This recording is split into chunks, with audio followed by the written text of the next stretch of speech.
Hey guys, this is Kavita and you're watching coding curry. Friends, आज के इस video से हम डॉम स्टार्ट करने वाले हैं। ट्रस्ट मी गाइस, जो जावास्क्रिप्ट में डॉम का कॉन्सेप्ट ना बहुत इंपॉर्टेंट होता है। और कई लोगों को क्या होता है ना, डॉम से काफ़ी डर लगता है, पता नहीं डॉम क्या है, बड़ा ख़तरनाक सा नेम है। तो फ्रेंड्स, आज के इस वीडियो में मैं आपको डॉम जो है वो बिल्कुल सिंप्लीफाई करके समझाऊंगी और इस तरीके से समझाऊंगी कि लाइफ में आप कभी भी डॉम के कॉन्सेप्ट को नहीं भूलोगे। तो फ्रेंड्स, चलते हैं अपने विजुअल स्टूडियो कोड में।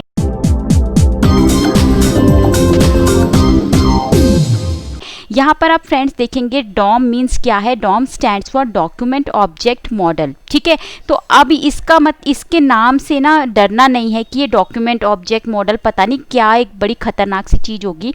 फ्रेंड्स, अगर आप वेब डिज़ाइनिंग के बैकग्राउंड से हैं, ठीक है, तो आपका पक्के तौर पर ये जो डॉम है ना, ये फ्रेंड होने वाला है। फ्रेंड क्यों होने वाला है? जैसे हम फ्रेंड को पहले से जानते होते हैं ना, तो इसी तरीके से अगर आप वेब डिज़ाइनिंग में हैं तो आपके लिए ये एक स्ट्रॉन्ग पॉइंट होने वाला है डॉम। क्योंकि डॉम और कुछ नहीं होता है, क्या होता है? आपका HTML होता है। और अगर फ्रेंड्स आप वेब डिज़ाइनिंग के बैकग्राउंड से नहीं भी हैं तो भी आप देखिएगा कि डॉम जो है ना वो बहुत ईजी है, बहुत इम्पॉर्टेंट भी है, उसके साथ साथ ईजी भी है। ठीक है, अब मैंने क्या किया है, अभी तक फंडामेंटल जो जावास्क्रिप्ट के करते आ रहे हैं उसमें छोटे छोटे प्रोग्राम से बनाते थे। बिल्कुल एक पी पे आपने कुछ टारगेट कर दिया या बटन पे क्लिक कर दिया। बट अब से हम क्या करेंगे, एक वेबसाइट पे एक्चुअल लुक एंड फील के साथ हम काम करेंगे। अभी मैंने आपको बोला कि भाई डॉम क्या है ना, डॉम हमारा एक HTML है। मतलब ये हमारा जो HTML अभी ये बना रखा है वही डॉम है। ठीक है, इसको मैं प्रूफ कर सकती हूँ आपके सामने। हम क्या करते हैं, यहाँ पर मैं एक डी नाम का एक वेरिएबल यहाँ पे ले लेती हूँ। ठीक है, उसको मैं क्या कर देती हूँ, डॉक्यूमेंट। अभी तक हम document dot gate element by ID का यूज़ करते आए थे। तो हमने अभी तक ये नहीं समझा था कि एक्चुअल में डॉक्यूमेंट क्या है बेसिकली। ठीक है, तो डॉक्यूमेंट कुछ नहीं है, डॉक्यूमेंट ही हमारा HTML है।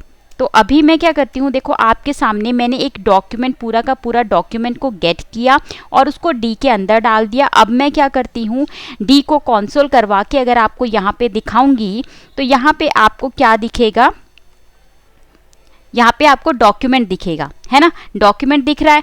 अब अगर आप इस डॉक्यूमेंट को यहाँ पे ओपन करेंगे तो देखिए, बूम गाइस, ये कुछ भी नहीं है डॉक्यूमेंट। डॉम के नाम से आपको डरना नहीं है। डॉम इक्वल टू आपका HTML, ये माइंड में आप बिठा लीजिए अच्छे से। ठीक है, अगर ये माइंड में बिठाएंगे तो आप कभी भी लाइफ में अब डॉम के कॉन्सेप्ट से नहीं डरेंगे। ठीक है जी, तो हमने ये देख लिया कि डॉक्यूमेंट कुछ नहीं है, आपका HTML है। ओके, अब मैं क्या करती हूँ, यहाँ पे डी इक्वल टू, अगर मैं डॉक्यूमेंट, या फिर अभी क्या करती हूँ, मैं आपको सिर्फ डॉक्यूमेंट का ही थोड़ा सा और डिटेल बताती हूँ।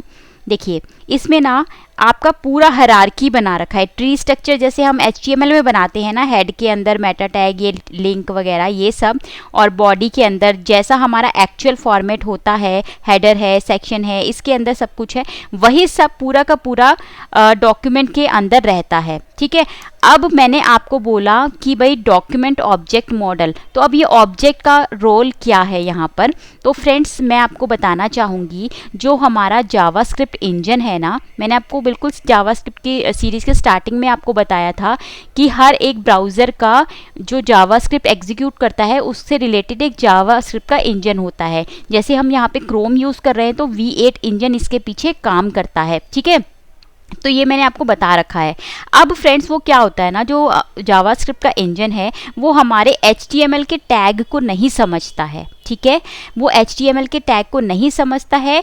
उसके लिए ईच एलिमेंट क्या है, एक ऑब्जेक्ट है। ठीक है, इनफैक्ट ये पूरा का पूरा जो डॉक्यूमेंट है ना वो भी एक ऑब्जेक्ट है। कैसे पता करें हमने देखा था, किसी भी अगर वेरिएबल का में हम असाइन करते हैं, उसका अगर हम टाइप ऑफ चेक करें तो हमें उसका डेटा टाइप मिल जाता है। ये देखिए फ्रेंड्स, अब पता लगा आपको कि जो डॉक्यूमेंट है वो क्या है, इनफैक्ट एक ऑब्जेक्ट ही है। और ऑब्जेक्ट तो हमने पहले से कर रखा है, ऑब्जेक्ट लिटरल किया था, ऑब्जेक्ट कंस्ट्रक्टर किया था। तो बिल्कुल वैसे ही हम डॉट लगाकर क्या करते हैं, ऑब्जेक्ट की प्रॉपर्टीज को गेट करते हैं। अब ध्यान में आया आपको कैसे करते थे हम gate element by ID, document dot, dot लगाकर उसकी फर्दर के आगे प्रॉपर्टीज और मेथड को यूज करते थे। इसीलिए करते थे क्योंकि जो डॉक्यूमेंट है, डॉक्यूमेंट इज नथिंग, वो हमारा HTML है पहली बात, और जो डॉक्यूमेंट है वो एक पूरा का पूरा ऑब्जेक्ट है। ये हमने यहाँ पे टाइप ऑफ से यहाँ पर चेक कर लिया है, ठीक है। तो ऑब्जेक्ट तो हमें पता ही है, तो हम और भी नहीं डरेंगे इससे। Okay fine. अब मैं क्या करती हूँ, यहाँ पर आपको एक इम्पॉर्टेंट सी चीज़ बताती हूँ। यहाँ पर अब मैं डी को वैल्यू को ओवरराइड करती जाऊँगी। तो हम यहाँ पे डॉक्यूमेंट डॉट, यहाँ पे एक ऑल आता है, ठीक है, डॉक्यूमेंट डॉट ऑल करेंगे तो आपको क्या मिलेगा, क्या मिलेगा, आपको मिलेगा HTML का कलेक्शन। आपको यहाँ पर ईच एंड एवरी टैग जो है वो विद इंडेक्सिंग यहाँ पर मिल गई है, ठीक है। HTML 0 टैग पे सबसे पहले हमारा HTML आता है, फिर उसके बाद हेड आता है, हेड के अंदर हमारा मेटा है, टाइटल है, लिंक है, बॉडी, ये सारे विद इंडेक्सिंग आपको पूरा का पूरा HTML कलेक्शन यहाँ पर मिल गया है। और ये इसका जो लेंथ है वो 41 यहाँ पर दिखा रहा है, ठीक है। तो इट मीन्स कि अगर आप जैसे एरे में करते थे ना, एरे का इंडेक्स देते थे और उसके कॉरेस्पॉन्डिंग आपको एलिमेंट यहाँ पर मिल जाता था। सपोज करो मैं 8 लिखती हूँ यहाँ पर, तो जो भी 8 में होगा, 8 इंडेक्स पे होगा, 8 इंडेक्स पे क्या था, हमारा कंटेनर था, तो पूरा का पूरा कंटेनर हमें गेट हो गया है। अब इस कंटेनर के अंदर हम बहुत कुछ कर सकते हैं, ठीक है। तो हम क्या कर सकते हैं, ऐसे हमें मतलब डॉम से डरना नहीं है। डॉम एक ऑब्जेक्ट है और ऑब्जेक्ट के अंदर हम क्या कर सकते हैं, उसकी प्रॉपर्टीज को यूज कर सकते हैं।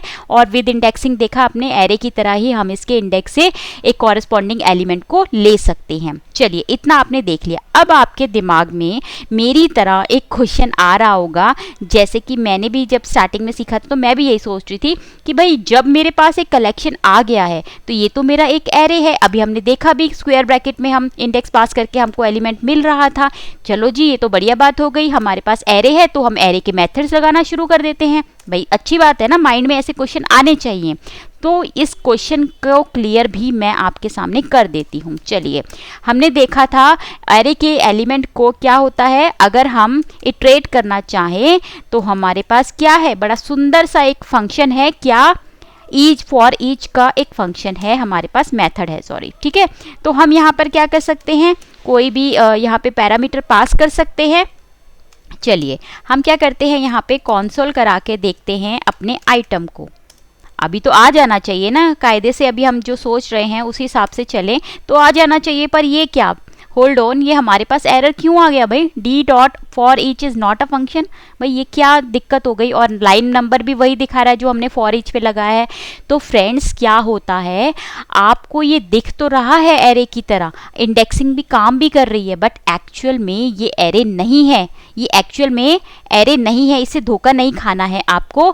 आपको क्या करना है भाई, अगर आपको ये एरे की तरह यूज़ करना है तो हमारे पास एक मेथड होता है एरे डॉट फ्रॉम का मेथड, ठीक है। इसके अंदर आप कुछ भी जो पास करेंगे अब वो क्या हो जाएगा, अब आपका वो एरे बन जाएगा। अब एरे बन गया है तो आप क्या कर सकते हैं, पूरा का पूरा, देखिए हम फॉर ईच से जैसे एलिमेंट्स को मतलब इटरेट करते थे वैसे ही आप क्या कर सकते हैं, यहाँ पर सारा का सारा एलिमेंट आपने अलग अलग अलग अलग गेट कर लिया है। अब आप इस पे कुछ भी कर सकते हो, है ना। तो ये एक मेरा मकसद था आपको बताना, थोड़ा सा फ्रेंडली करना डॉम के साथ। चलिए हम थोड़ी सी फटाफट से और कुछ प्रॉपर्टीज़ देख लेते हैं कि और क्या क्या चीज़ें हो सकती हैं डॉम में। चलिए हमने डॉक्यूमेंट डॉट ऑल देखा, अब हम देखते हैं अगर आपको डॉक्यूमेंट डॉट लिंक्स करके हमारे पास एक होता है। लिंक्स का मतलब क्या है, मतलब कि समझ ही गए होंगे आप, कोई भी लिंक अगर हमारे पास एंकर टैग वगैरह होते हैं तो वो अगर हमें गेट करने हैं तो आप क्या कर सकते हैं, पूरे के पूरे डॉक्यूमेंट में से डॉक्यूमेंट डॉट लिंक्स करेंगे तो देखिए हमारे पास ये 4 लिंक्स आ गए हैं जो कि आपको यहाँ ऊपर दिखाई दे रहे होंगे, जो हमने नेविगेशन के लगाए हैं, प्लस ये हमारा ए लोगो वाला भी आ गया है। तो हमने क्या किया, इस तरीके से आप लिंक्स को गेट कर सकते हैं।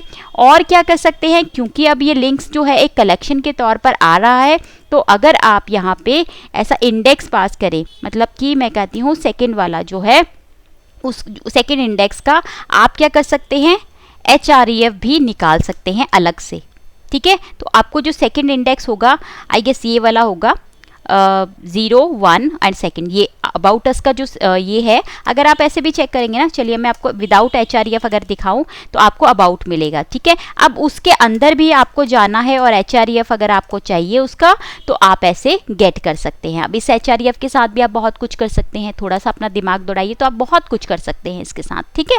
तो ऐसे हम क्या कर सकते हैं, अपने लिंक्स को गेट कर सकते हैं। प्लस अब बारी आती है, अगर आपके पास कोई भी एलिमेंट फॉर्म्स है, तो अभी तो हमने फॉर्म्स बनाया नहीं है बेसिकली, तो मैं यहाँ पर आपको इमेजेस के साथ कुछ करके दिखा सकती हूँ। चलिए यहाँ पर अब अगर आप देखेंगे तो आपको वैसे कायदे से क्या दिख रहा होगा, एक ये पीछे एक इमेज है और ये 3 इमेज है, ठीक है। हम क्या करना चाहते हैं, अपने डॉक्यूमेंट में से सारी की सारी, भाई मैंने आपको बोला आपके डॉक्यूमेंट के अंदर जितनी भी इमेजेस हैं वो मुझे ला के दो, ठीक है। तो आप क्या करेंगे, आप यही करेंगे बिल्कुल, डॉक्यूमेंट डॉट इमेजेस जो है वो ऐसा करके देखेंगे, है ना, ऐसा ही करेंगे भाई, ठीक है। हम अगर ऐसे यहाँ पर कंसोल करके देखें तो आपको क्या मिलेगा, एक HTML कलेक्शन मिलेगा और जिसमें कि दिखा रहा है 3 आपके पास इमेजेस हैं। पर होल्ड ऑन, आपको तो 4 दिखाई दे रही है ना, ये देखिए एक बैनर वाली इमेज हो गई, 3 ये इमेजेस हो गई। तो फ्रेंड्स लेट मी क्लियर, ये जो इमेजेस है वो इमेजेस उठाता है जो कि हमने IMG टैग के अंदर लिखी हैं, ठीक है। फॉर योर काइंड इन्फॉर्मेशन, ये जो है ये वाली इमेज बैनर वाली, ये मैंने क्या की है, सेक्शन के बैकग्राउंड में ली है, इसीलिए ये इसको IMG टैग में नहीं काउंट करेगा और सिर्फ वही IMG आपको दिखाएगा जो कि आपने IMG टैग में ली है, ठीक है। तो इसीलिए वो आपको 3 इमेजेस यहाँ पर दिखा रहा था। ओके फाइन, तो अब हम क्या करते हैं, जल्दी से इसमें एक काम करते हैं, यही वाला जो हमारा एरे फंक्शन है, कुछ मैं आपको एरे डॉट फ्रॉम जो अभी बताया है उससे थोड़ा बहुत करके दिखा देती हूँ ताकि आपको थोड़ा सा आइडिया हो जाए, ठीक है। तो हमने क्या किया यहाँ पर, जस्ट अ मिनट, हम कुछ ऐसे करते हैं, ऐसा कर दिया हमने, डी हमारे पास एक कलेक्शन आ गया बेसिकली, ठीक है। तो हम क्या करेंगे, एरे डॉट फ्रॉम करके यहाँ अंदर लिखेंगे डी, और अब इसको क्या करेंगे, फॉर ईच मेथड से एक कॉल बैक लगाएंगे यहाँ पर, और यहाँ पर हम लिख देते हैं आइटम। चलिए अब हम क्या करेंगे, अब हम कंसोल करते हैं, कंसोल मैंने किया क्या, कंसोल करके हम देखेंगे अपने आइटम को। चलिए हम अगर अपने आइटम को देखेंगे तो हमको क्या मिल जाएगा, हमको मिलेगा वो कलेक्शन। कौन सा कलेक्शन, ये वाला, आप इसको कमेंट कीजिए, अब आपको देखेगा, आपको ये 3 इमेजेस जो हैं वो आपको गेट हो गई हैं, ठीक है। अब आप क्या कर सकते हैं, इन 3 इमेजेस के साथ आप CSS से भी खेल सकते हैं। कहने का मतलब ये है कि आप ना कुछ ऐसा कर सकते हैं, आपके पास इमेजेस आ गई हैं बेसिकली आइटम में, तो आप आइटम डॉट क्या कर सकते हैं, स्टाइल डॉट बॉर्डर, ऐसा कुछ करें अगर हम 5 pixel, just for the experiment की क्या हो सकता है 5 पिक्सल, और हम कुछ जो है वो ऐसा कुछ देते हैं, ठीक है।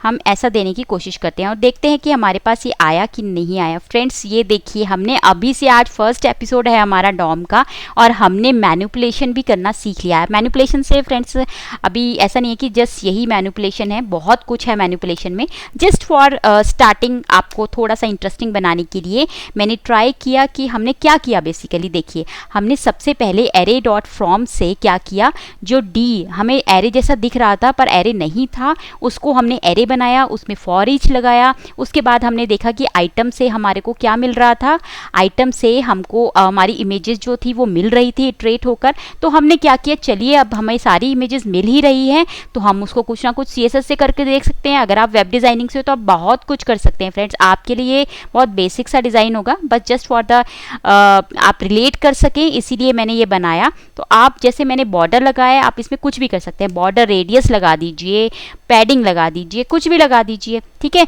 तो उससे क्या होगा, ये आपका और भी अच्छा दिखेगा और आप CSS को CSS में ना लिखकर जावास्क्रिप्ट में लिख रहे हैं अपनी CSS, ठीक है। तो अब धीरे धीरे हम रिलेट करना शुरू करेंगे और एक्चुअल काम करना स्टार्ट करेंगे। तो ये था कुछ आज का थोड़ा सा मोटा मोटा आपको ओवरव्यू डॉम के बारे में। अभी बहुत कुछ है डॉम में, नेक्स्ट वीडियो से हम डॉम के और भी चीज़ें देखेंगे, कैसे मैनिपुलेशन होता है, कैसे हम टैग्स को गेट करते हैं। तो अभी के लिए इतना ही फ्रेंड्स। आई होप आपको ये वीडियो डॉम का ओवरव्यू अच्छा लगा होगा। अगर फ्रेंड्स अच्छा लगे तो प्लीज़ वीडियो को लाइक कीजिए और अपने फ्रेंड्स के साथ शेयर ज़रूर कीजिए, ठीक है। और अगर आपने अभी तक चैनल को सब्सक्राइब नहीं किया है तो प्लीज़ चैनल को सब्सक्राइब करके बेल नोटिफिकेशन आइकन को भी प्रेस कर लीजिए, ताकि ऐसे ही ऑसम वीडियोस आपको मिल सके सबसे पहले। सो फ्रेंड्स, मिलते हैं नेक्स्ट वीडियो में, तब तक के लिए बाय बाय, टेक केयर।